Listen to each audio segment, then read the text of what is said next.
नमस्कार मंडळी, हॉटेल आस्था गौरीमध्ये तुमच्या सर्वांचं स्वागत आहे। हॉटेल सुरू झालेलं आहे आणि हॉटेलमध्ये कुठली कुठली तयारी सकाळी सकाळी करावी लागते तुम्हाला सांगते मी आज व्हिडिओच्या माध्यमातून दाखवणार आहे। कमेंट करायला विसरू नका आणि आपला व्हिडिओ जास्तीत जास्त शेअर करा जेणेकरून सगळ्यांना आपल्या हॉटेलचं लोकेशन समजेल आणि हॉटेल कुठं आहे ते पण समजेल आणि सगळ्यांनी व्हिडिओ कसे वाटतात ते कमेंटमध्ये सांगत चला।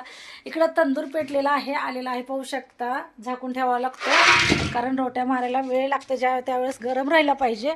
आणि इकडं आलेलं आहे किचनमध्ये, तर पाहू शकता इकडं मच्छी घेतलेली आहे। किती किलो मच्छी असेल ते कमेंटमध्ये तुम्ही सांगायचं आहे।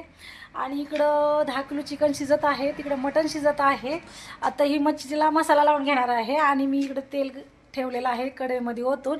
आताशी एंट्री झालेली आहे, एवढं सगळं काम झालेलं आहे आतापर्यंत आणि 12 वाजलेले आहेत।